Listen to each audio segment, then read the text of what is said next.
All right, let's get started. So today we're going to have, this title is a little messed up. Let me just check it's the right slides. Okay, today we're going to have the last model-based RL lecture. And today we're going to talk about actually using model-based RL to learn policies, and we'll discuss a few different ways of doing that. But before we do that, a few class notes. First, homework 3 is due next Wednesday, so we had a 1-week extension on that because we rearranged our schedule a little bit, but it really is due next week, so do make sure that you're working on homework 3. It'll probably take a little bit longer than you're used to because of the long compute time, so do make sure that you start on that early. Next, definitely check your email and accept those CMT reviewer invitations for the project proposals peer review. So far, it seems like about 3/4 of the class has accepted those. If you haven't accepted them, make sure you do that basically as soon as possible so that the TAs can assign the peer reviewers. So these are required. They're not optional. You have to do them. They're part of your project grade. They don't take long to do. You'll just have to read a few proposals from other students in the class and give a little bit of feedback, but that's very helpful for your peers to get feedback on their proposal. And if you did not receive or can't find the invitation, email Kate Rakelli, the head TA for the class, as soon as possible. So you should be all signed up to be a reviewer for the project proposals peer review. And if you're not, then yes, question? So this review is individual assignment, not group assignment. Is this? Every individual, yeah, that's right. Every individual in the class has to do the reviews. That's right. And then the project proposal feedback from the TAs will actually be out shortly, so we'll probably get that out to you in a day or two. When you get the project proposal feedback from the TAs, do make sure to read that closely. So for some of you, there might not be very much feedback. You might just say, good proposal, looking forward to the milestone report, and so on. But if there is a little bit of feedback for you, do make sure to read that carefully. For some of you, we'll have suggested that you come into office hours and discuss your project a little bit. So this is an important part of the final project process because it's important to figure out whether your project proposal is sort of in line with the expectations of the class, and you want to know about that now rather than at the end of the semester. So if in grade scope, when you get your grades back, if you see that there's a little bit of feedback from the TAs, read that carefully. If it says come to office hours, do come to office hours and talk with them. The grading for the project proposal is not necessarily going to be adversely affected by that feedback. So if it says like, oh, this part of the proposal needs to be improved, you might still get full points on it, but you should still follow up with the TAs and find out how you can make your proposal better. Okay, overview for today's lecture. So last time we talked about learning models of system dynamics, of transition probabilities, and then using some kind of planning or optimal control to choose how to act. So we talked about different ways of learning models. We talked about global models that try to accurately model the dynamics of the system everywhere. We talked about local models and model-based RL with constraints, where you only try to model the system dynamics locally to your current policy and then gradually improve. We talked about estimating uncertainty, and we talked about models for complicated observations like images. So today what we're going to talk about is, well, what happens if you really want to learn a policy? So if you don't, maybe you're going to be doing model-based RL, but you don't want to have to plan at test time, at runtime. You want to just distill everything down into a policy. How can you train a policy like that? And we'll find out there are a few different ways of doing it. Why might you want to train a policy? Well, it's going to be much quicker at runtime to evaluate actions than to have to replan every single time. And if you're under some computational constraints or you need to do longer horizon reasoning, then this might work a lot better. Potentially, you could get better generalization. So as I mentioned in a previous lecture, sometimes you have situations where the model generalizes better than the policy. Sometimes you have situations where the policy generalizes better than the model.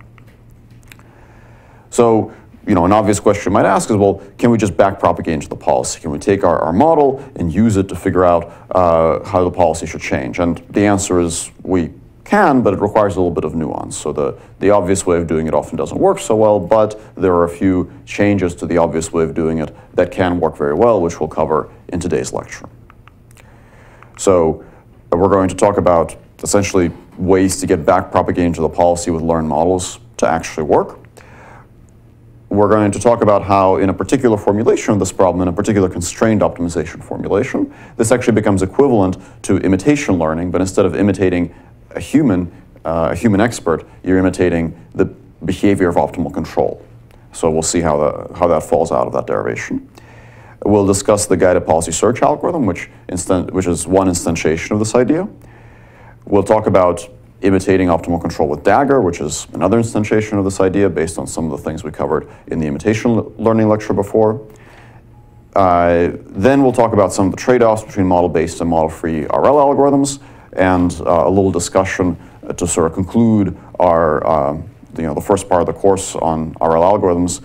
We'll discuss, how do you actually choose which RL algorithm to use, whether it's model-free or model-based.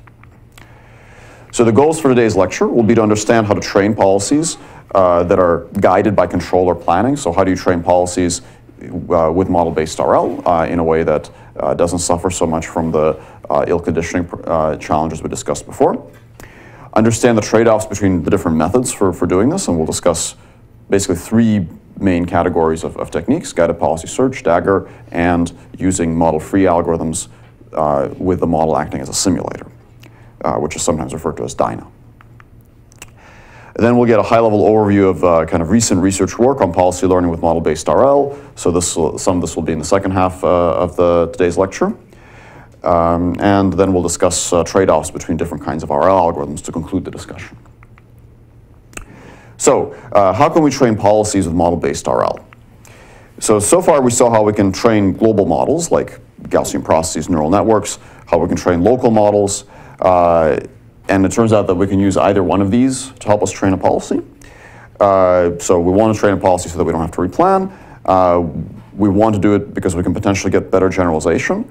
There's a nice example of this better generalization thing that I might mention at this point. So this is kind of a phenomenon that's been studied in humans, also in animals. If you want to catch a flying object like a ball, you could imagine that you will build a really detailed model in your head, trying to predict how flying objects will evolve forward in time, where they'll land, how they'll be affected by air resistance, and so on. But it actually turns out that there's a very simple heuristic that you can learn that lets you catch flying objects very reliably, that doesn't require any kind of modeling, and the simple heuristic basically works like this. If you're like this baseball player trying to catch a ball, you look at the environment in front of you and you see the ball. It's kind of a dark spot against a light-colored sky. And then you start running, and what you do is you just adjust your running speed so that the point where that ball is in the sky stays exactly the same in your field of view. So if the angle is maybe 20 degrees, you just adjust your running speed so that it stays 20 degrees. And you can actually show that if you do that, basically if this angle stays the same, then you will arrive at exactly the point the ball lands. So this is an example of a very simple feedback control law. You can just kind of see that graphically why this is true. A simple feedback control law that allows you to perform this task completely independent of what model actually governs the evolution of this object. So maybe you might reason about models and physics and so on if you're trying to figure out something you've never done before, but if you distill that knowledge into a policy, into a skill that picks up on the correct pattern in the world, that skill might in some cases actually generalize better. And in this case, it would generalize even to cases where the physics that actually govern this thing are different. Maybe it has different air resistance or different gravity or something like that. Question? But at a certain point, the ball stops being at 20 degrees. What do you do at that point? Like, after, yeah. Right here. Then you're done. Then you win the game. Between these two spots, I think yeah. Something the policy needs to do. Yeah, so the real world is always a little more complicated, that's true. And then the other big benefit of learning policies in model-based RL is that it can allow you to actually do closed-loop control, and this is a little bit subtle. But if we think back to the first model-based reinforcement learning lecture, we talked about the distinction between open-loop planning and closed-loop planning. So no matter how good your planner is, if you're planning a sequence of actions, there are some things, there's some amount of suboptimality that you'll always have in stochastic environments. So the example that I gave in lecture a few weeks back was that, well, if I tell you that homework 4 will be either on model-based RL or on value function estimation, and I ask you to tell me what your actions will be, you'll probably tell me, well, I'll wait until you tell me what the homework is before I start coding it, because otherwise I can't predict an open loop sequence of actions that will actually solve the right homework, right?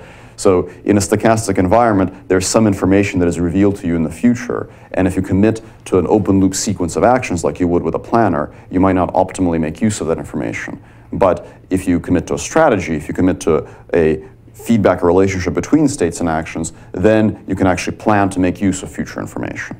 So the planning-based techniques we talked about for model-based RL, whether it's using LQR or Monte Carlo tree search or whatever, are open-loop techniques, whereas if you learn a policy, that can actually give you better performance in stochastic environments because it accounts for closed-loop control. So that point is a little bit more subtle, but it can be very important in stochastic environments. Okay, so how can we train a policy using models? Well, the simplest thing we can imagine doing, which we discussed before when we talked about the model-based RL version 2.0, is to train your model here denoted with F, and then backpropagate into the policy using your favorite automatic differentiation software. So the model-based RL version 2.0 that I described before basically works like this. You run some base policy to collect some data. You use this data to train your dynamics model with supervised learning. Then you compute the derivative of the total reward, so the sum of these reward nodes at the top, with respect to the policy parameters, which just amounts to gratuitous application of the chain rule. Use that to update your policy, and then run your policy to collect some more data so that you can correct for the distributional shift. In principle, this is a very reasonable algorithm, and there are some instantiations of this algorithm that have worked at a limited scale on smaller problems in the past, like the Gaussian process-based technique called PILCO that we discussed before. But in general, this approach to learning policies with model-based RL has some pretty severe shortcomings that make it extremely difficult to use in practice. So these shortcomings basically amount to numerical instability. So what's the problem with this backprop into the policy approach? Well, the trouble basically is that you'll get very big gradients with respect to your policy parameters over here in the beginning, because here the action that you take affects all the future rewards. And you'll get pretty small gradients towards the end. Of course, here I drew a trajectory of length 2. In reality, this trajectory might be of length 100 or 1,000 or 1,000,000. So at the very end, you get tiny gradients. At the very beginning, you get enormous gradients. So this is the general problem with these kind of shooting style methods, that if you imagine this is the trajectory, you change the action in the beginning, the whole thing kind of wiggles in this really crazy way. So you have very high sensitivity for the total reward with respect to the parameters at the beginning here. Now you might say, well, this is the problem with any shooting method. So we talked about LQR before. LQR is also a shooting method. The trouble is that now, if you're optimizing a policy with parameters that couple all the time steps together, you don't really have a convenient dynamic programming style way of solving this problem where you start at the end and then progress to the beginning, because the policy parameters theta couple all the time steps together. So dynamic programming is not really an option.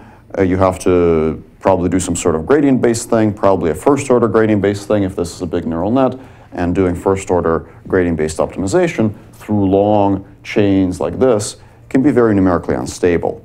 So this is a similar problem to what you get if you try to train a long recurrent neural network with backpropagation through time. So the problems manifest themselves as what is sometimes referred to as vanishing or exploding gradients, meaning that the derivatives with respect to theta become extremely large or extremely small. And in deep learning, if we're training a recurrent neural network, there are a bunch of tricks we can use to mitigate this problem. The issue is that most of those tricks amount to changing the architecture of the backbone of this temporal chain. Things like the LSTM, which basically amounts to changing the computational units that are at play in here and in here. The problem is you want your dynamics to match the physics of the real world. So unlike with recurrent neural networks, you can't just change them arbitrarily to have some other more convenient form. You know, the physics are what they are, and your job over here is to fit them as accurately as possible. So if they're ill-conditioned, you have to deal with that poor conditioning. Mathematically, the reason that the vanishing and exploding gradients problem happens is because you're applying the chain rule. Let's say you want the derivative of the reward at the end with respect to the action at the beginning. Every single time step, when you apply the chain rule, you're multiplying the derivative so far by the Jacobian of the dynamics and then the Jacobian of the policy. And if those Jacobians have eigenvalues that are greater than 1, then the magnitude of that gradient will keep increasing. If they have eigenvalues that are less than 1, then it will keep decreasing. So you'd have to be pretty lucky for them to always be exactly 1 and have a stable system. So this is why, in general, backpropagation through long temporal chains with learned computational modules is not a very good idea. So there is a better way that we can do this. There are actually quite a few better ways. So we'll talk about 3 main ways. The first one is called guided policy search. The second uses Dagger from before. And the third one actually just uses model-free reinforcement learning algorithms, but in a way that still makes use of your model. So the first one we'll talk about is guided policy search. And the idea here is really inspired by a different class of control methods, which are called collocation methods. We mentioned these very briefly when we talked about optimal control and planning a few weeks back. The idea in a collocation method is that instead of optimizing over just the actions and having an unconstrained optimization objective, we actually optimize over actions and states and incorporate the dynamics as a constraint. So we're going to optimize over our controls and our states. We're going to minimize the cost or maximize the reward. But then we have a constraint that says the next state should be equal to the learned dynamics, which is a function of the current state in action.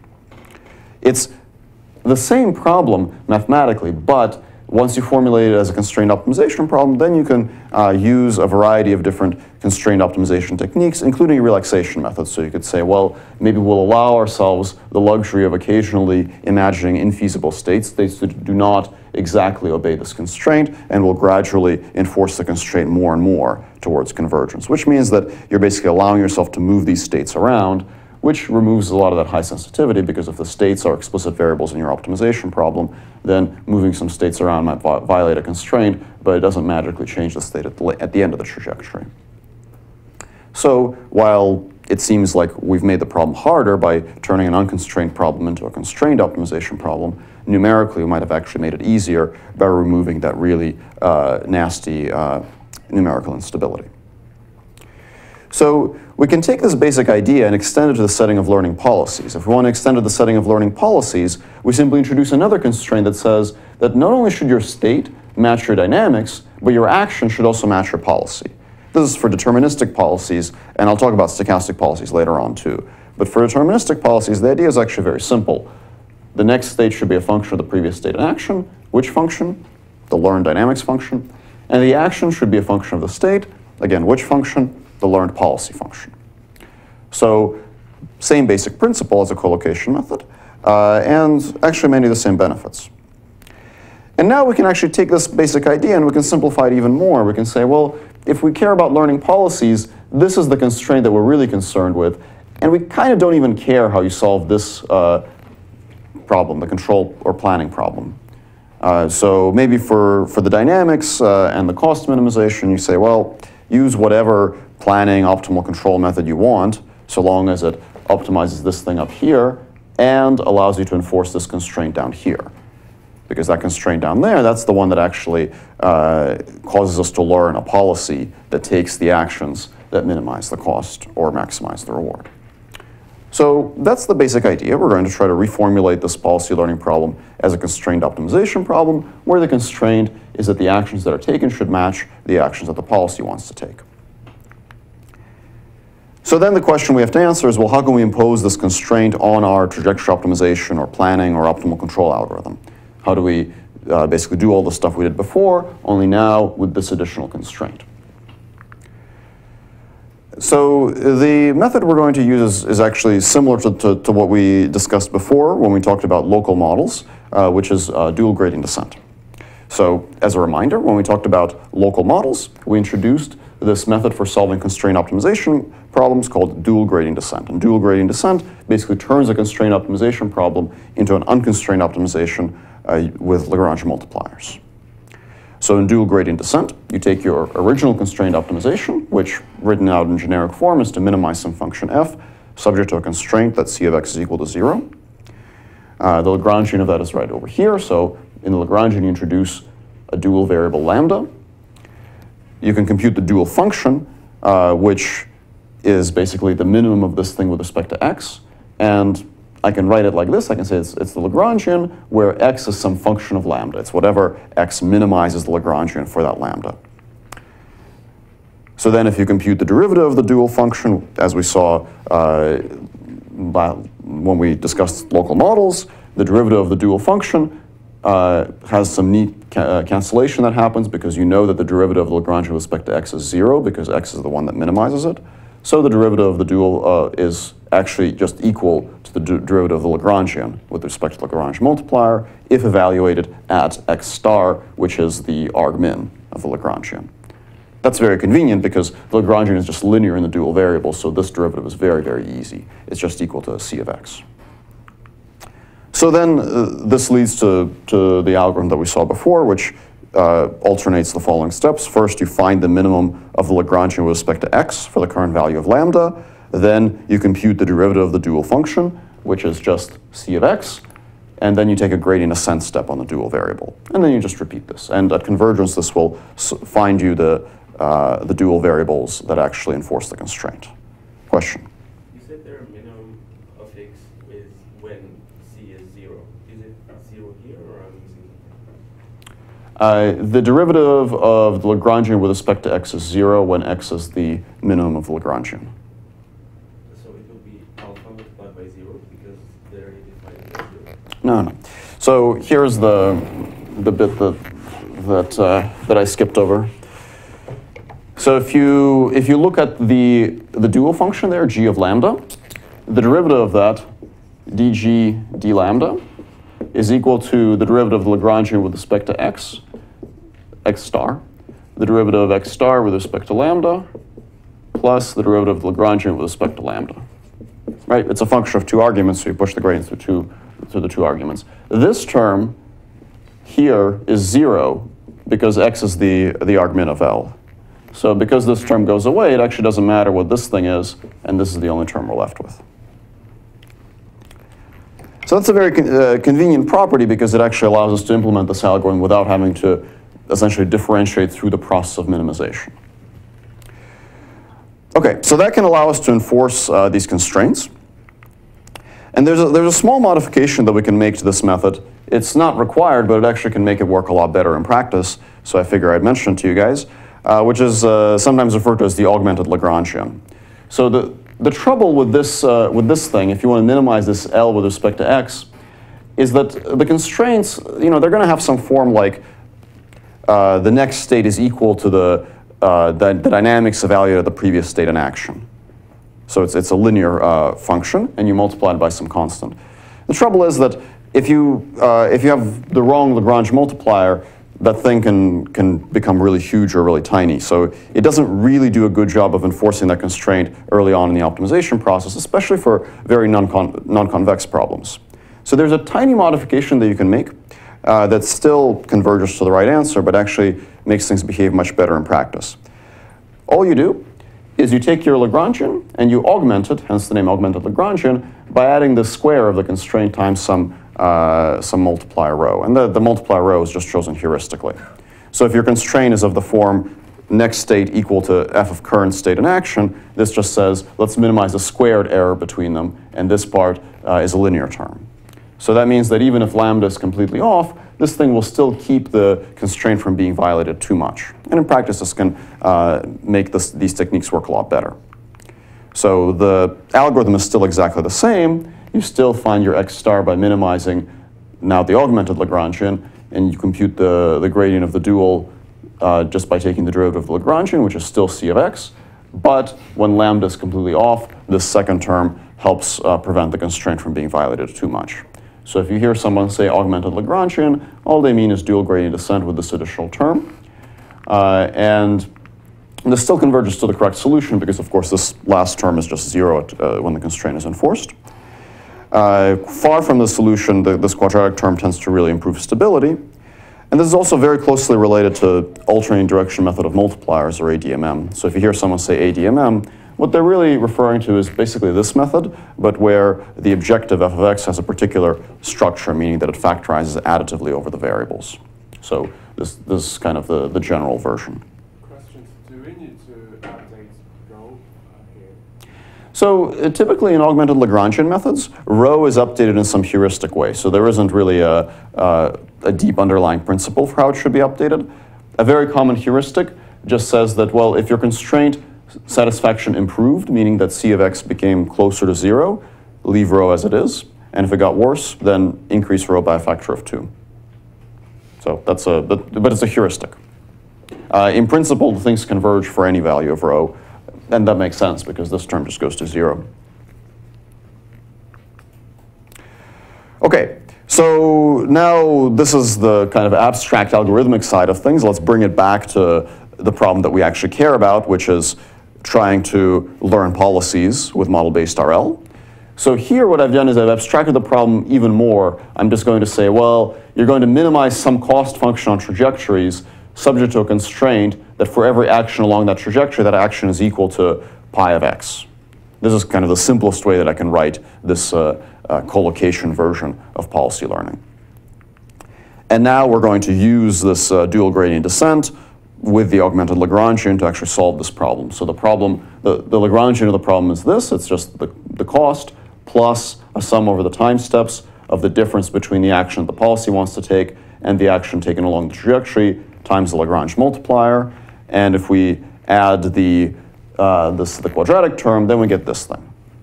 And now things are starting to look kind of interesting and maybe somewhat intuitive. So if you were just pretend that lambda is 0, this second thing just looks like squared error between what the policy is doing and what the trajectory is doing. You can actually do that if you completely cross out this term. This amounts to a penalty method, which can also work decently well. The trouble is that it'll only exactly enforce the constraint as rho goes to infinity in general. Whereas if you have the linear term, you can actually get the constraint to be enforced perfectly, even for finite values of rho. In practice, people do sometimes simply remove this term and just leave the quadratic term. So it sort of depends on what works for you in your particular problem setting. Okay, so that's our augmented Lagrangian. And the algorithm is just the instantiation of that dual gradient descent for this setting. So step 1 is to minimize with respect to the primal variables, which are going to be the trajectory tau and the policy parameters theta. And we can do kind of a coordinate descent style way of solving this. So we can have one step which minimizes with respect to tau, and that you can do using your favorite planning or optimal control methods. So we learned, for example, about LQR. We can use LQR. You can use random shooting. You can use cross-entropy method. You can use any planning method that you want that will find the trajectory that minimizes some cost. Then you have to also minimize this thing with respect to the parameters of the policy, which are theta. The interesting thing about theta is that theta only participates in these last two terms. And these last two terms look an awful lot like a supervised learning objective. In fact, if you have a linear term and a quadratic term, you can put them together and you just get a quadratic term with a different target. So you can use your favorite supervised learning algorithm to train theta because it does not touch the dynamics at all. All it touches are these UT terms.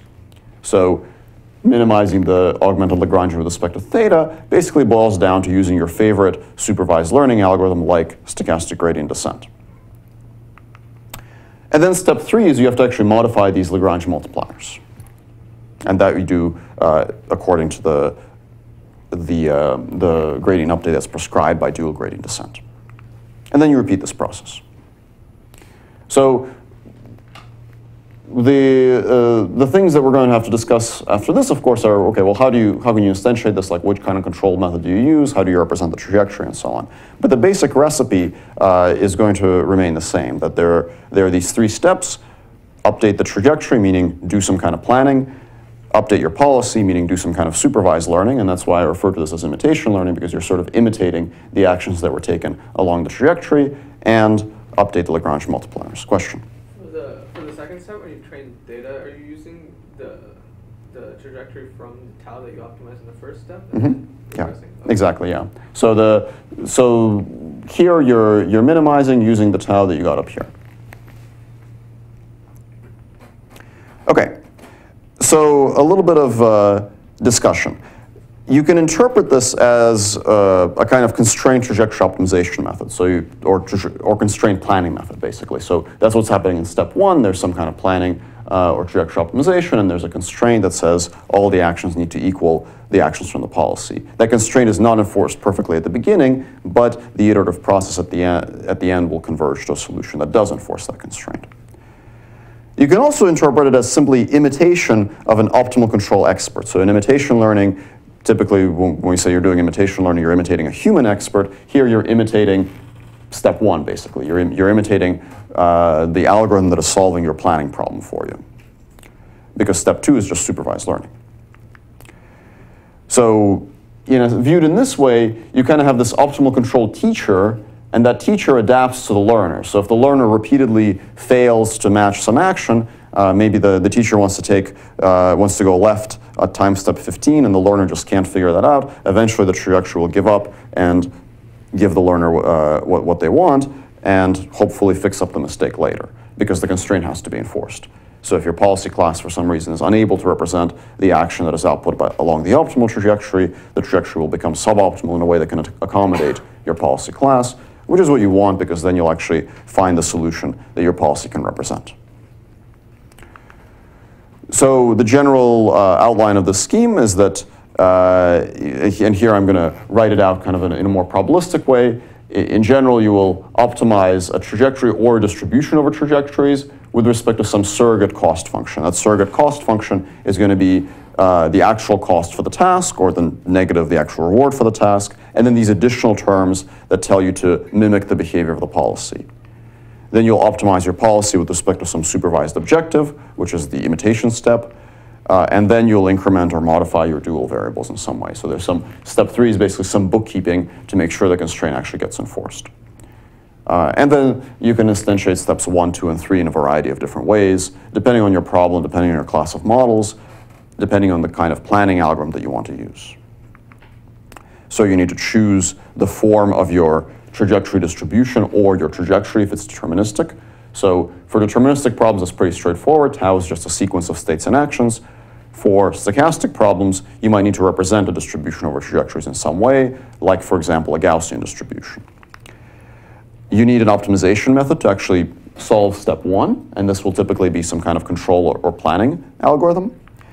You need to have some way to form your surrogate cost function, which is typically going to be either a Lagrangian or an augmented Lagrangian, or if you're doing a penalty method, then it just has these penalty terms without even having the Lagrange multiplier, so there's a few choices there.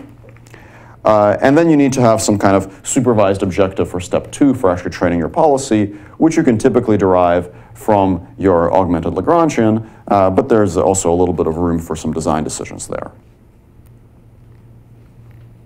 Does anyone have any questions about the high-level outline of this scheme? Yes? Have we talked about penalty functions? No, we haven't. So I can summarize it very quickly. Basically, if we go back to the augmented Lagrangian here, we can say, well, this term looks really comfortable and really familiar to me. This term looks a little weird. So how about I just cross out this term and just leave the last term? Intuitively, it kind of makes sense because you're saying, well, let's minimize the squared difference between what the policy is doing and what the actions are. And for a large enough value of rho, they'll get arbitrarily close together. They'll never actually become completely equal for certain choices of cost functions. They'll never become exactly equal, but they'll get close. And that's referred to as a penalty method. So this is the objective, and this is the penalty. And that's it. So the method basically amounts to heuristically choosing rho, usually to be some big number, and hoping for the best.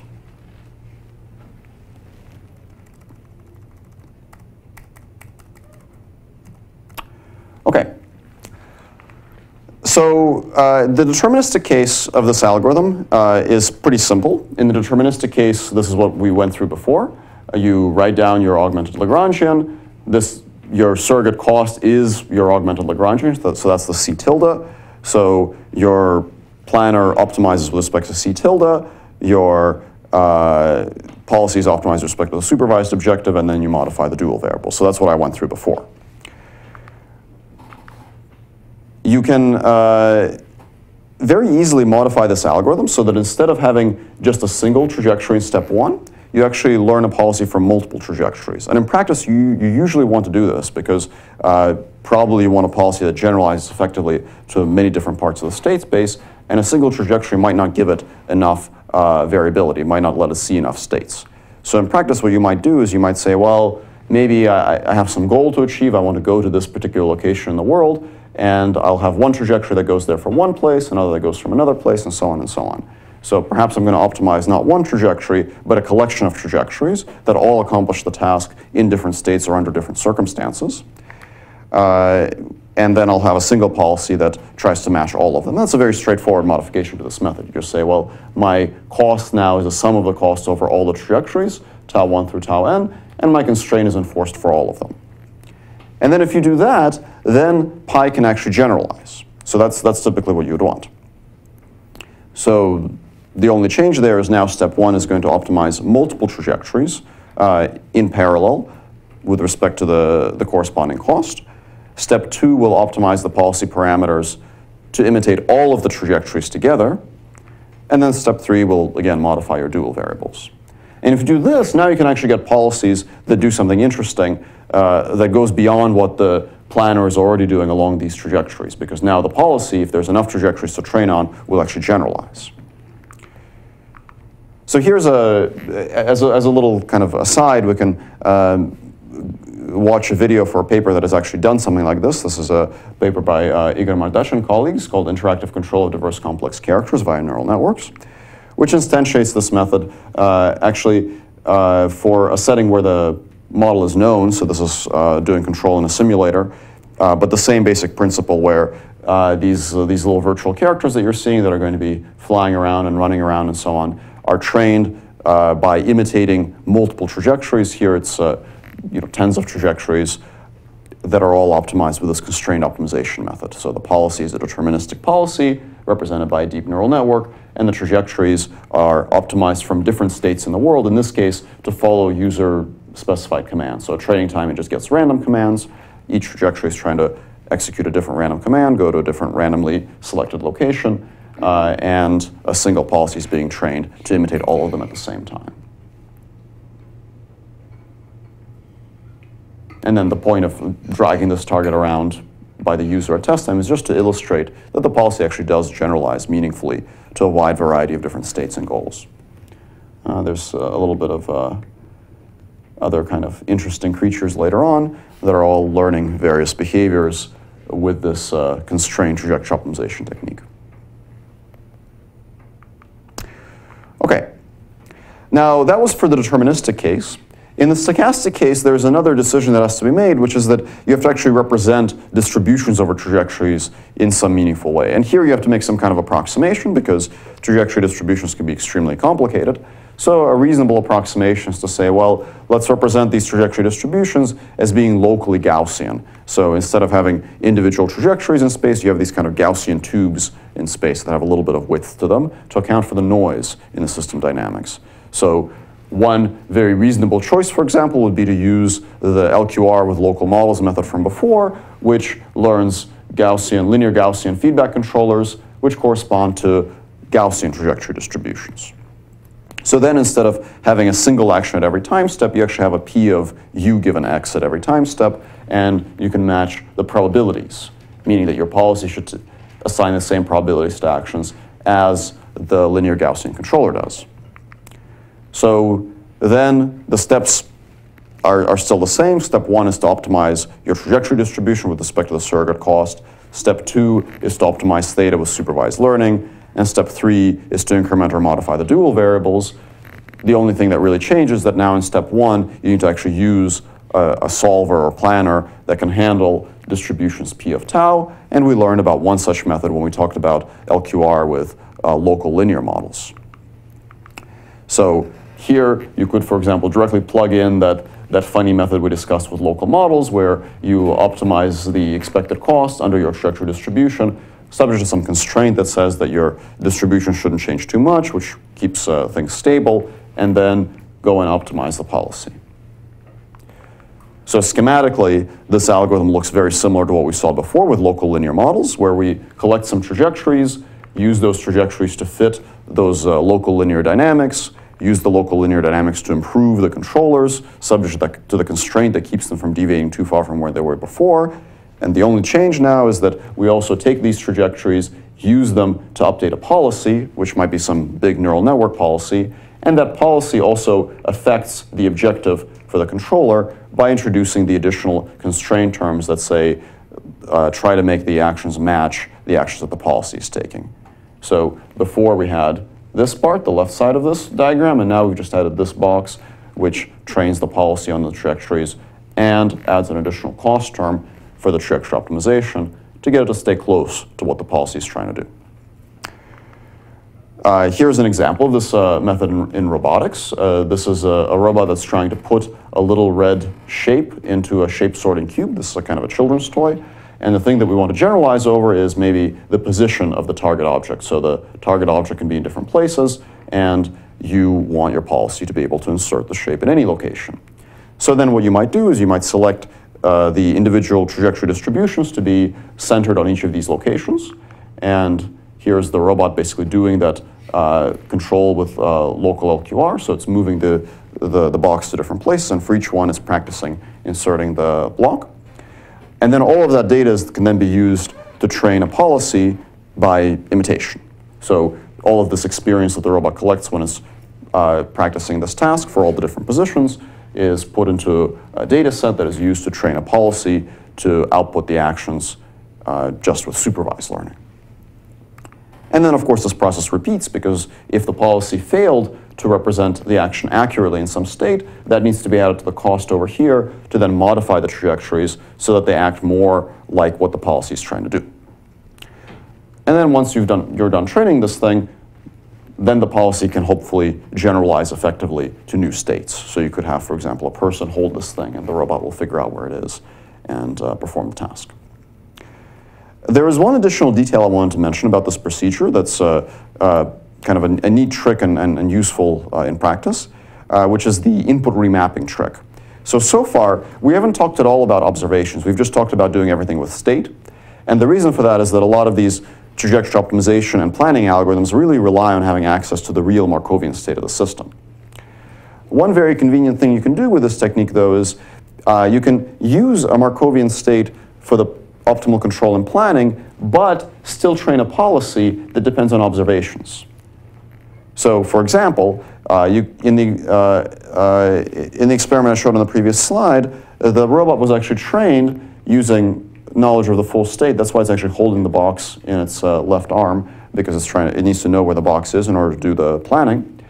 But the policy is only conditioned on observations, in this case from the robot's camera. So it's actually a policy that's based on images, which means that at test time, once you've actually trained up this policy, you don't actually need full access to the state anymore, because the policy operates directly on observations. And this is kind of a neat trick that you can use anytime you have this kind of imitation learning setup. You can basically say the policy can be conditional on some subset of the information that's available to me. Maybe the policy doesn't get to directly observe the position of the box. Maybe it gets to observe something else, like images. So here's another video of some of these vision-based skills that are learned by the robot, guided by this local model LQR procedure. So what you're seeing here is just the test time behavior, where the robot is using images from its camera to perform the task using the learned policy, and the policy was learned with this local model's kind of LQR procedure.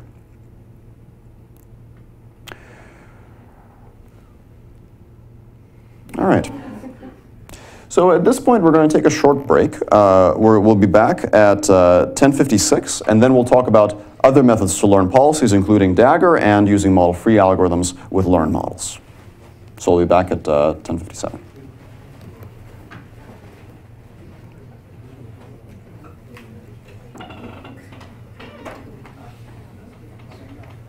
Question related to Q-learning. So we're trying to use it to, as I told you, to do this compiler optimizations that we're trying to do. Okay. So the problem is that we don't have a fixed length of the trajectory, and for each step to know the reword, it takes like 2 seconds. Okay. And then I checked that, let's say in our homework, we had the buffer size, play buffer was 1 million. Yes. Like when learning starts is 50,000, which means we have to wait like 1 week before the training starts. So for the homework, I think that a big part of why you need so many steps, you're talking about like Pong or something like that? Yeah, yeah. So a big part of why you need so many steps is actually exploration. So it's not that you need 1 million steps to actually learn an accurate Q function. You just need that much time until the purely random epsilon greedy thing actually stumbles on successful outcomes. So perhaps what you consider in your case is that if you already have some like moderately good way of solving the problem and you just need to improve on that moderately good way, you can use whatever like compiler thingy you have to generate like partially successful examples, basically, and use that to pre-populate the buffer, which should in principle make things a lot faster. So if you can kind of cross off that exploration component and mainly leave the learning component, that'll help efficiency. But do you think we can reduce that to hundreds, for example? Hundreds, I think, would be hard. You can probably reduce it to like thousands or tens of thousands. I think with hundreds, the trouble is that even if you had a supervised learning problem, like imagine a supervised learning problem with deep nets, 100 data points is just not something you can get a lot out of. You could consider whether there's a way to get some auxiliary source of supervision, like maybe you have hundreds of data points that are labeled with the right thing, but a large number of unlabeled data points, and maybe there's some kind of semi-supervised thing that you could explore. Okay. So you could here's a thought. On Friday, I'm going to talk about generative models a little bit as a prequel to the discussion of inverse RL. And generative models are often used as unsupervised pre-training techniques to extract features that can then be used to train something else for a downstream task. So that could be an idea to explore.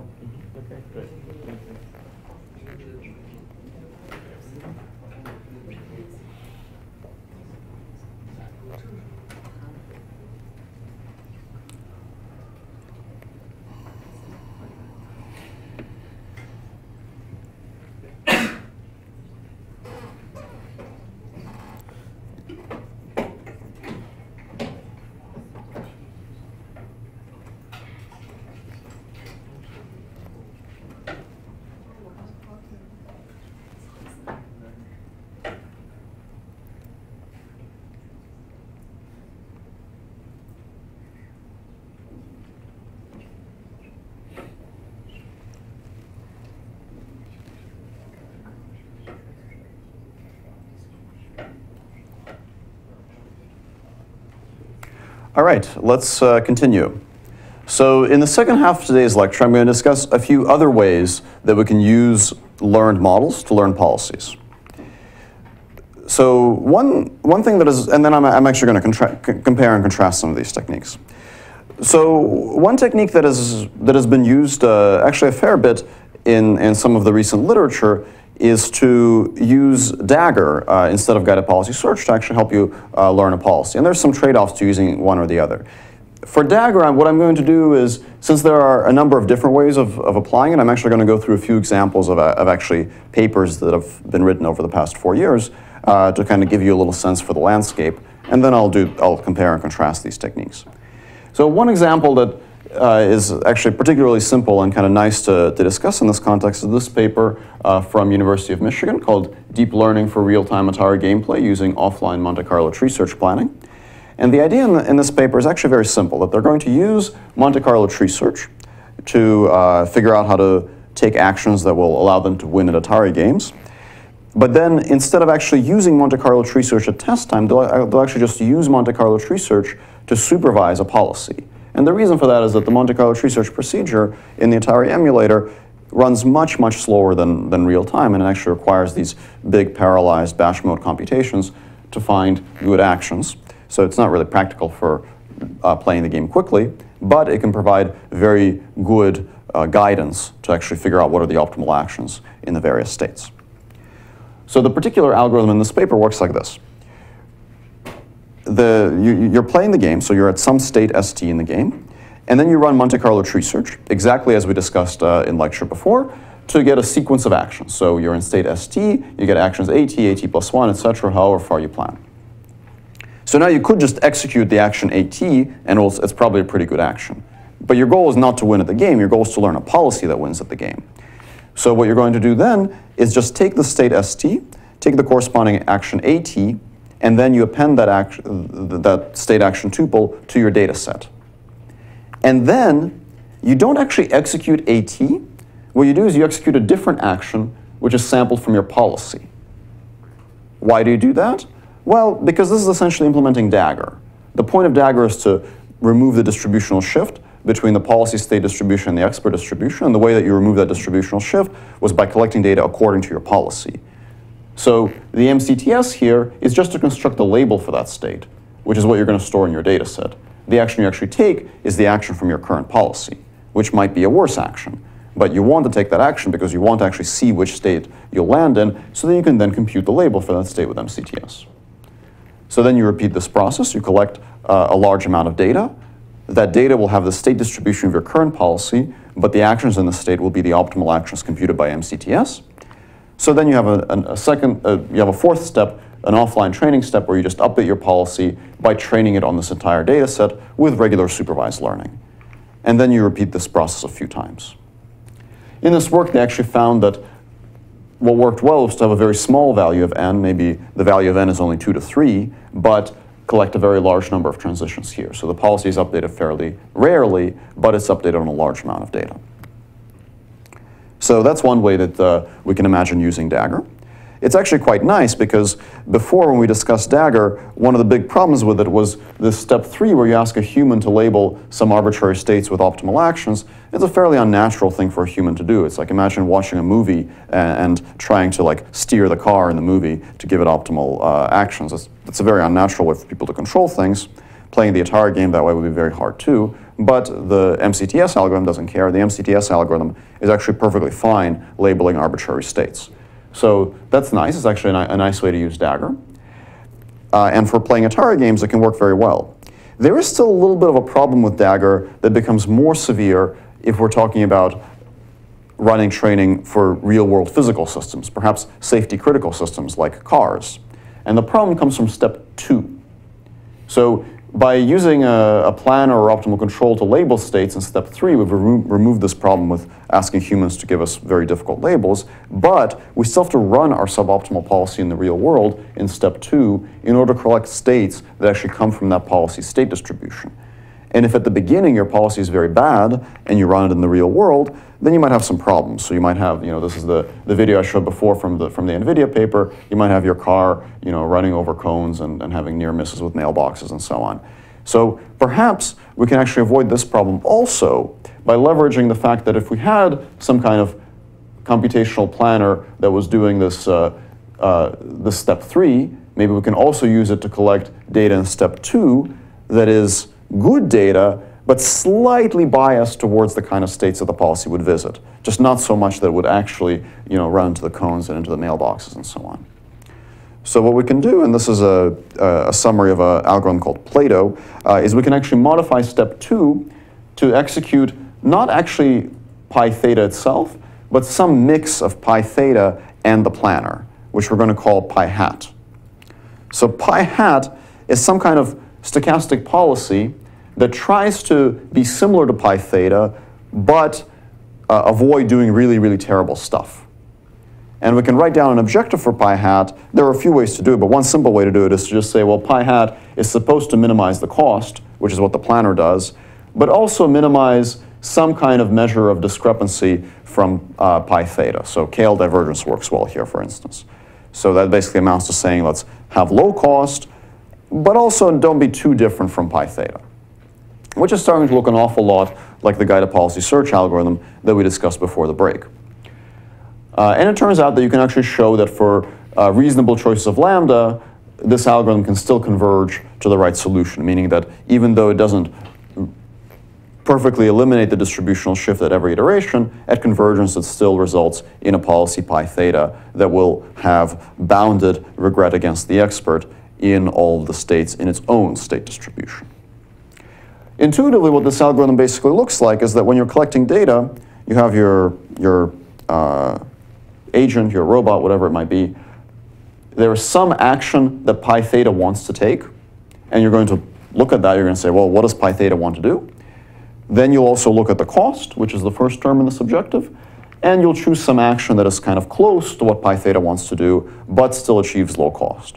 So if pi theta here wants to happily stay on the road, you'll say, okay, I'll stay on the road the way you want me to. But if pi theta wants to run into the mailbox, then you say, okay, I'm not going to run into the mailbox because that's going to incur a very large cost. So that action I'm going to modify slightly, ever so slightly, just to avoid the catastrophe.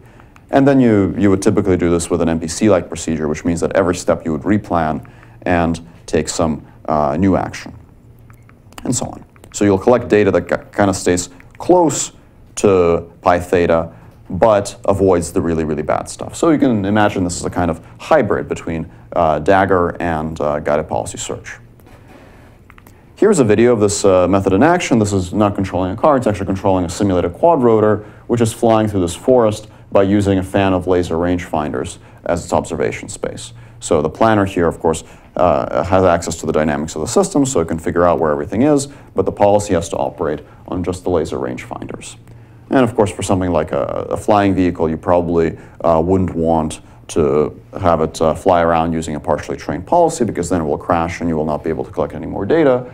But if you have this kind of partially guided setup, then you can have a safe data collection strategy that still eventually matches the distribution of the policy, the state distribution of the policy.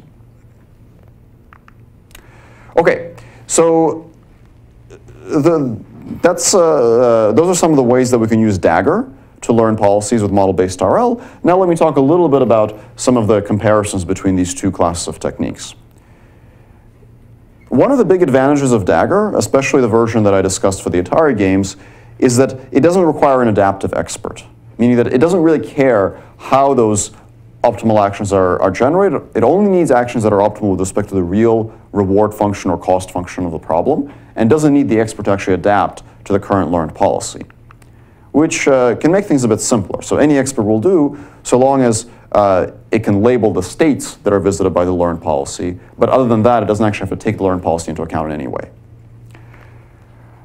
However, one downside with Dagger is that the derivation, the one that we went through back when we talked about imitation learning, assumes that it's possible to match the expert's behavior up to a bounded loss. So if you remember, this was that important assumption we had when we went through the distribution matching proof, that your probability of taking the wrong action in one of the states that you were trained in can be bounded. That assumption is reasonable in many cases, but it can be violated particularly in situations where you have partial observability. So for example, if the expert is driving the car based on a full map of the road and knowledge of where all the vehicles are, whereas the policy has to operate on camera images, the policy might simply not have the information available to it to match the expert up to a bounded loss, even on the training states, just because of the partial observability. So what that means is that the expert basically doesn't know what the policy is capable or incapable of doing. So Dagger can actually suffer in those cases. Guided policy search, and it basically has the opposite pros and cons. So the benefit is that it does adapt to policies that are incapable of perfectly imitating the expert by changing the expert, but it requires the expert to actually be able to optimize whatever funny cost guided policy search suggests, like the one that requires matching the actions from the policy. So it doesn't require the bounded loss on the expert, but it requires the expert to be able to adapt to the policy. So those are the trade-offs.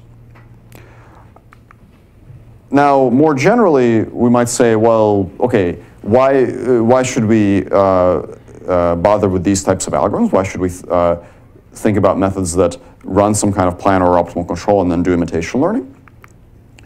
There are a couple of benefits to these techniques and also a few downsides.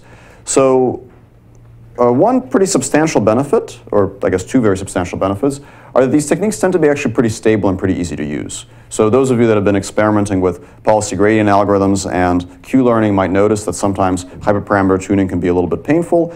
Generally, techniques that are based on control and imitation learning can be a bit more stable because they basically combine two steps that are each of which are stable and fairly well understood. So supervised learning works well. We know how to do supervised learning in a stable and reliable fashion. Control and planning usually works well also, so we know how to do control and planning. So their combination tends to be stable and fairly easy to use in the sense that hyperparameter tuning is often not quite as onerous. The downside here, of course, is that you do get additional complexity. So you have to actually implement a planning or optimal control algorithm and separately this imitation learning procedure. So as far as the number of moving parts, it can be a bit more complex. You can use the input remapping trick. The input remapping trick basically allows you to apply these kinds of techniques to settings where you have observations that are insufficient for planning but sufficient for the policy. So then you can do planning with full state but train the policy on observations. And of course, compared to the backpropagating to the policy solution, it overcomes these optimization challenges. So you don't have to deal with the numerical instability of vanishing or exploding gradients because you're decoupling things in time by using that constraint. Of course, that said, you might still prefer, in some cases, algorithms that don't rely on a planner or optimal control method at all. So one of the big assumptions is that you do have access to a planner or some kind of optimal control method, which could be based on the model-based RL stuff we discussed, or it could even use an exact model of the system. Perhaps in some cases you don't want to require that. So there are other ways to optimize policies in model-based RL that don't require backpropagating through the dynamics and also don't require access to any planner or optimal control algorithm. And these methods typically have the following flavor. They say, well, we're going to train a model, but then we're still going to do model-free RL. We're just going to use our model to generate the samples for model-free RL to train on, which might seem like kind of a backwards way of doing things because the whole point of doing model-based RL is maybe so that you don't have to do model-free RL. And now we're saying, well, we'll do model-based RL, meaning we'll train models, but then we'll just use those models as simulators for model-free RL. So it might seem like a weird way of doing things, but it can actually work very well. So, for example, you could just use policy gradient or whatever your favorite model-free RL algorithm is, and just treat a learned model as a simulator. And sometimes that can actually be better than backpropping through the model. So if you want to see a little bit of analysis for that, check out this fairly recent paper called Flexible Model-Based Policy Search Robust to the Curse of Chaos, which discusses situations where policy gradient estimators might actually perform substantially better than gradients obtained with backpropagation through time. And the particular method they suggest is kind of a hybrid of the two that amounts to a recipe very similar to what I outlined on this slide.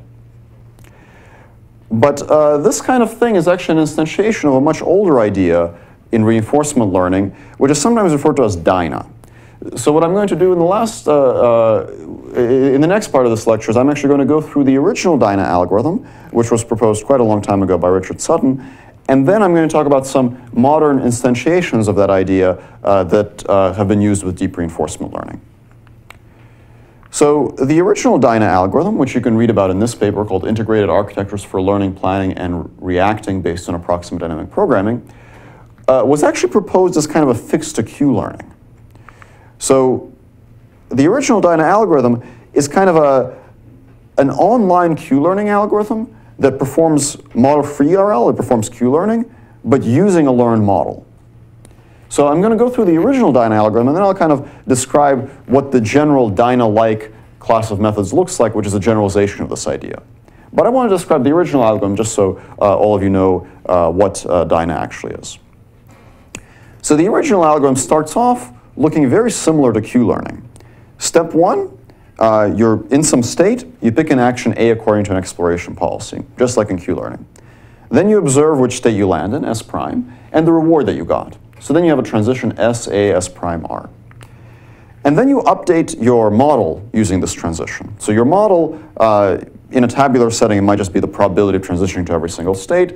In a function approximator setting, this might be some kind of neural net.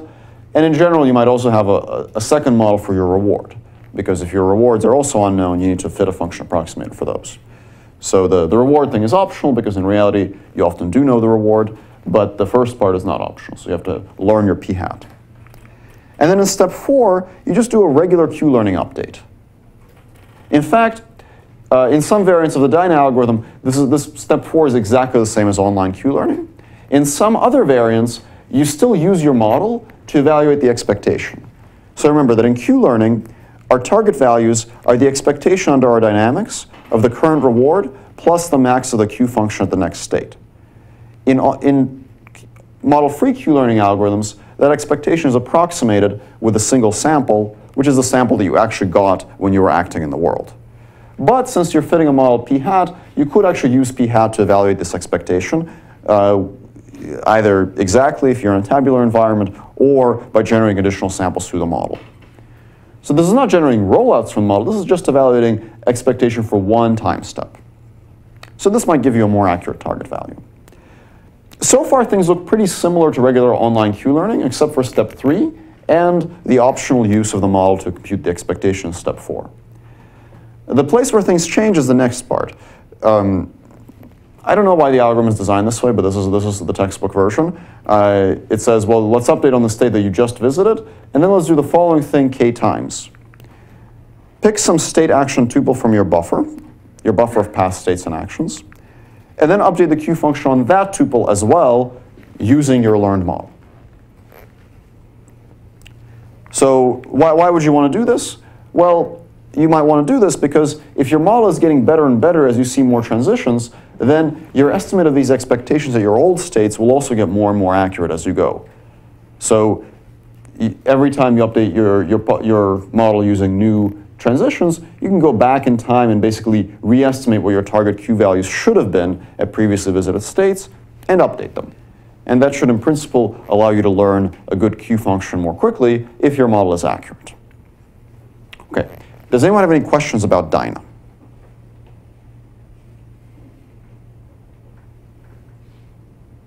It's a little bit arbitrary, but there's some sensible motivation to it. Okay, good. So next what I'm going to describe is kind of a more general recipe, which I'm going to call Dyna style. It's sort of a generalization of Dyna, but this is kind of what a lot of people actually think about when they think about Dyna, which generalizes this idea to basically using short model-based rollouts with model-free algorithms. So the more general formulation is the following. You collect some data, which consists of a set of transitions. So maybe these are some trajectories that you've collected. You're going to learn your model using that data, and your model predicts the probability of next state given the current state in action. And optionally, you'd also learn a reward model, R hat. And then you're going to do the following. You're going to have some number of training iterations, and these training iterations will consist of picking a bunch of states along these trajectories that you've collected, so sampling some states from the buffer, choosing an action for each of those states, which in the case of classic Dyna would be to just pick whatever action was in the buffer, but you could also pick the action from your current policy or even pick it at random. And this kind of depends on which model-free RL algorithm you want to use. Simulate the next state forward using your model, so sample the next state from your model, and also get the reward for that transition, which might also come from your model. So that amounts to basically taking a little step from each of these orange circles. And then train on this transition using your favorite model-free RL algorithm. So if you're using Q-learning as your model-free RL algorithm, then you can choose the action A however you want. You can choose it from the buffer or from pi or at random. If you're using an on-policy algorithm like policy gradient, then you have to choose your action from pi. So the particular choice of model-free RL method will dictate how you choose your action to some degree. And then you can actually generalize this idea even further. You can say, well, maybe you don't just take one step, maybe you can take several steps. So optionally, you can then, after you've taken that one step and used it to update your policy with model-free RL, you can take another step. And you can take maybe a few steps like this. So what are some potential advantages of doing things this way instead of simply using your model to generate the rollouts right from the beginning? Does anyone have any ideas?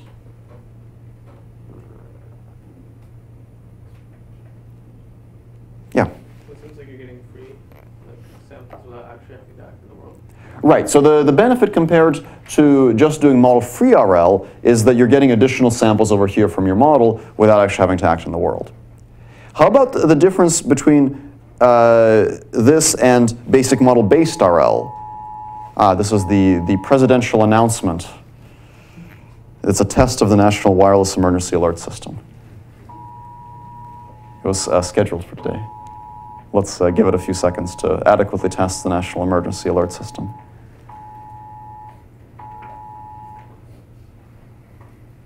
Okay, now that we've all been thoroughly alerted, let's continue. All right, so what's the benefit of this procedure over just doing classic model-based RL? Classic model-based RL wouldn't bother with these transitions from the real system. It would just run the model straight from the beginning. Does anyone have any idea why doing this might in some cases be better than just doing model-based rollouts right from the initial state? We're rolling out from actual states that we can see. We're rolling out from actual states that we can see, yes. So that means that these orange things, you know that they're states that actually happen in the world. So even if your model is wrong, you start at actual real states. I guess we weren't sufficiently alerted the first time. And there's another detail that you get here, which is actually quite nice. If you have a model that is imperfect, then the error in that model will build up as you make longer and longer rollouts. So if these black lines, let's say they're 1,000 time steps long, if the model incurs a little bit of error for every single time step, if you do a model-based rollout for the backbone here, you might get huge error by the time you get to the end. These little red things are very short. So if your model is imperfect, the accumulating errors don't affect these little short rollouts as much. So you could do short rollouts right from the beginning, but then you'll never reach the end. So sampling the initial states for the model-based rollouts from existing trajectories makes sure that you can do short model-based rollouts, but still get to see the entirety of the state space. Question? Seems like this is kind of like the multi-step return thing that we were talking about before, because it seems like you're kind of cutting it off like a bias variance kind of trade-off. Right, so the question was, well, this seems a little bit like this multi-step return thing that we discussed when we talked about value functions, because you can kind of view this as a bias variance trade-off. Yeah, I think that's correct. I don't actually know of any analysis of Dyna that sort of does a bias variance trade-off analysis, but perhaps that's possible. Were there any other questions? Okay. So in general, this basic recipe of trying to stick to short model-based rollouts, but then starting the rollouts from intermediate states, encounter long rollouts in the real world, is actually an idea that can work fairly well in a lot of model-based RL settings, especially if you're concerned that your model will not be very accurate. So the benefits are that it requires only short rollouts, of, as few as one step, and you still see diverse states because you're starting those rollouts from the states you actually got on your real-world rollouts.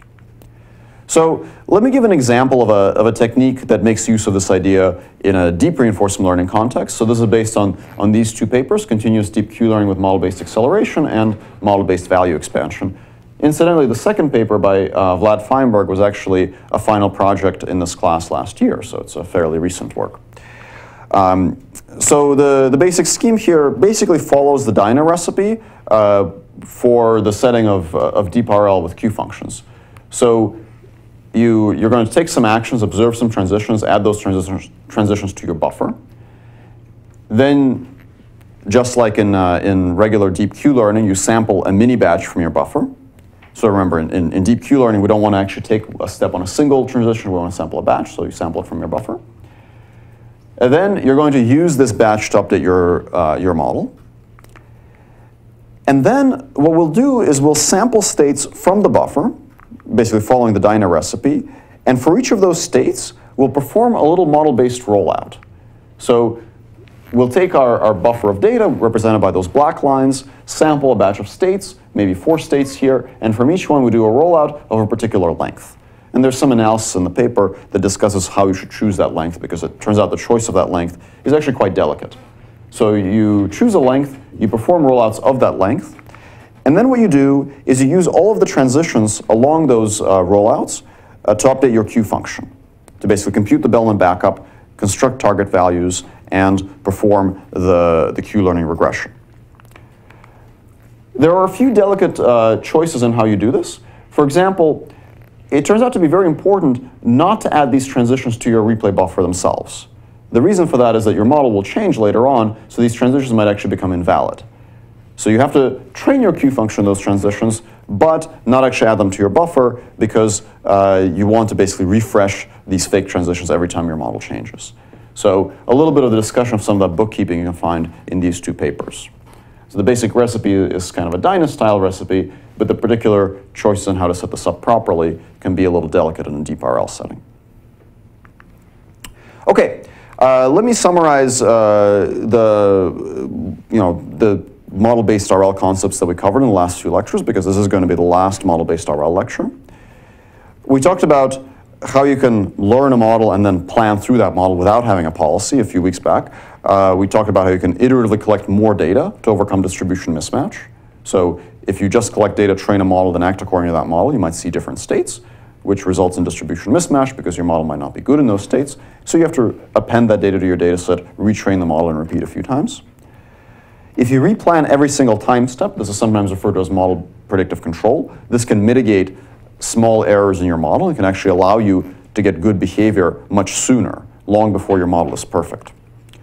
And this basic recipe, iteratively collecting more data and replanning every time step, is actually what you'll be doing on homework 4.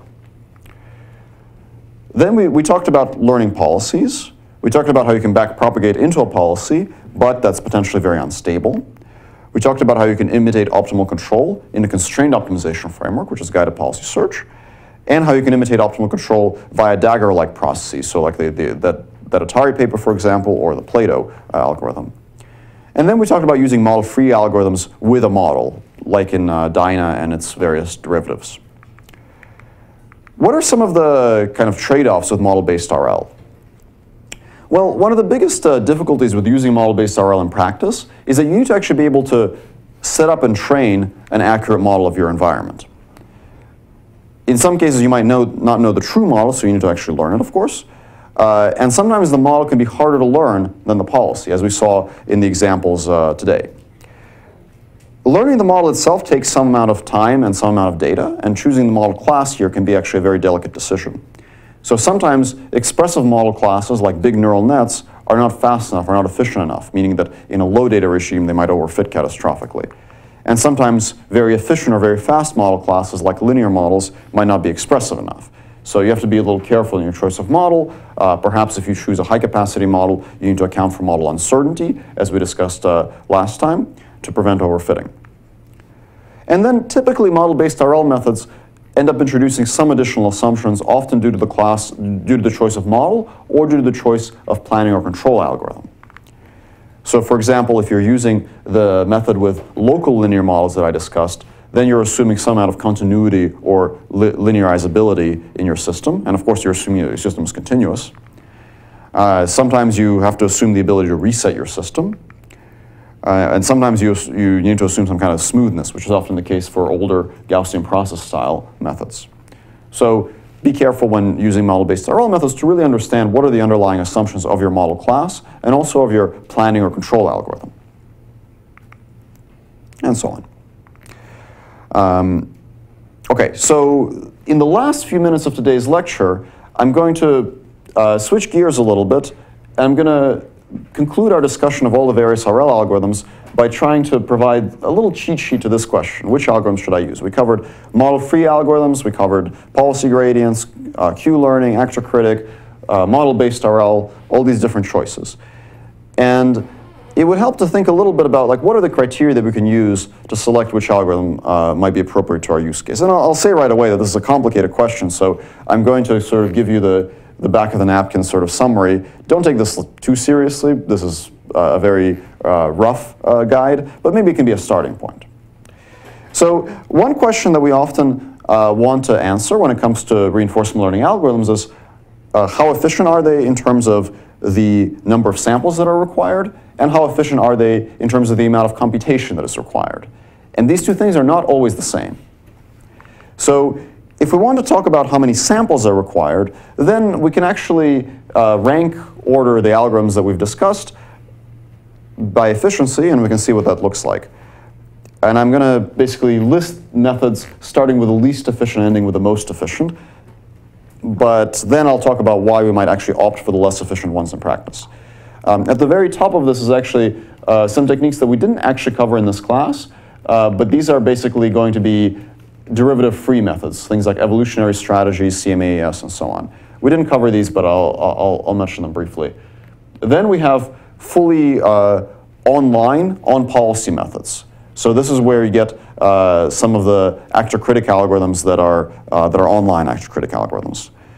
Then we have policy gradient methods, batch mode policy gradient algorithms like natural policy gradient, trust region policy optimization, and so on. Then we have methods that are off policy that use a replay buffer. So these are typically all value estimation methods, either value estimation or in the case of continuous actions, they might be actor-critic algorithms, but off policy variants of them. Then we have model-based RL methods. And then we have kind of shallow model-based RL methods, like, for example, model-based RL methods that use Bayesian non-parametric models like Gaussian processes.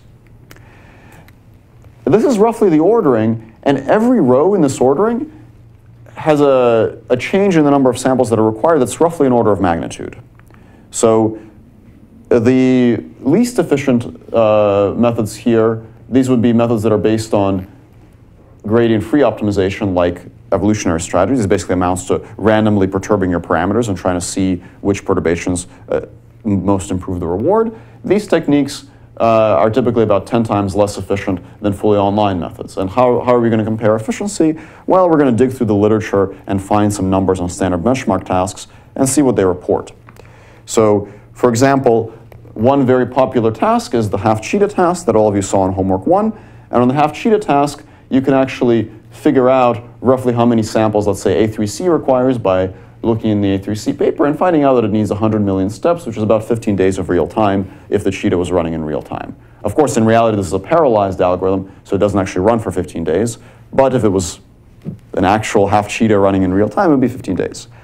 The evolutionary strategies thing requires about 10 times that, so about half a year worth of cheetah running.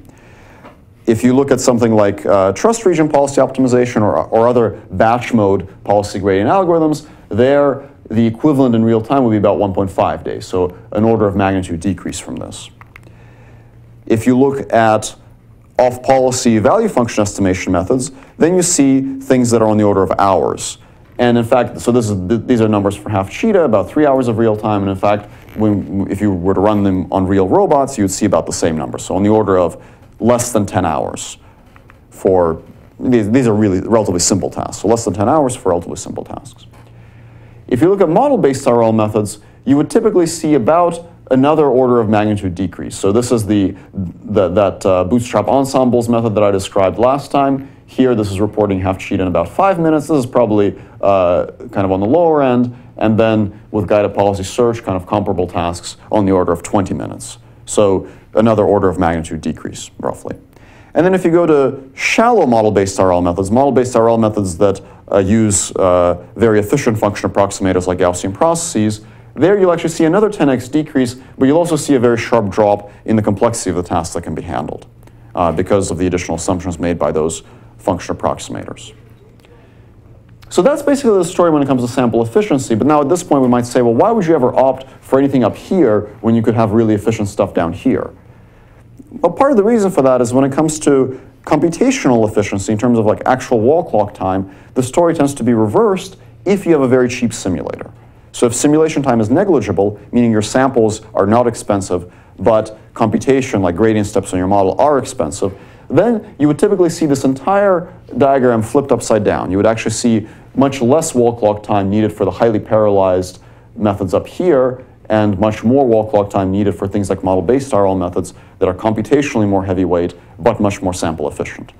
So it matters what the particular considerations in your problem are. If you really care about the sample efficiency, you might opt for things that are lower down on this list. If you really care about how long it takes to run on a giant cluster that's massively parallelized and your simulation cost is low, you might opt for stuff up here. So the last slide for today's lecture, which RL algorithm should I use? Here's a handy flow chart to get started. The first question that you probably want to ask is, are you learning in a simulated environment? Because in a simulation, you can introduce a lot of additional assumptions. And then the second question that you might ask is the simulation cost negligible compared to training cost? Meaning, is it much cheaper to take one simulation step than it is to take one gradient step on your model? If the answer to this is yes, then it's a really good choice to go with online on-policy algorithms and batch mode policy gradient algorithms, because these algorithms can be easier to tune, they are less sensitive to hyperparameters, and they can converge more reliably. So if you have cheap simulation and a simulator, these are good choices.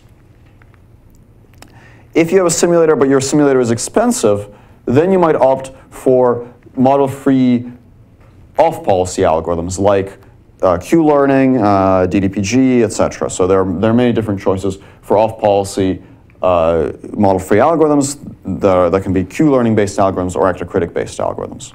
So there are a whole bunch. These are the kind of some of the more recent examples, but there are a whole bunch of choices here.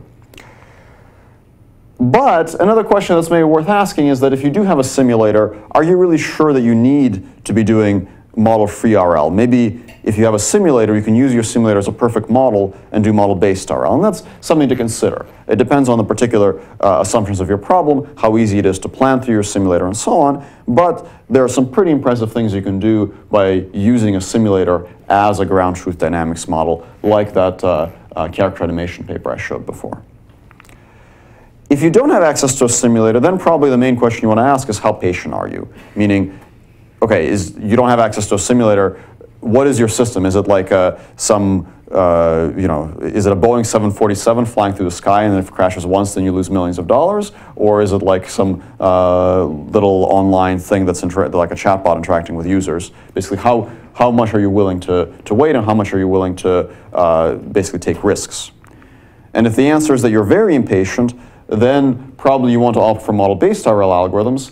And if you are somewhat patient, then maybe you go over here to the off-policy model-free RL algorithms, which are going to require somewhat fewer assumptions and maybe a little bit less domain-specific engineering, but will take a little bit longer to find a solution.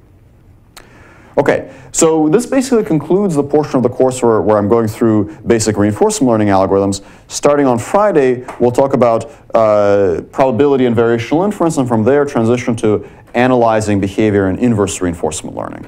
And then we'll talk about advanced topics. So see you all on Friday.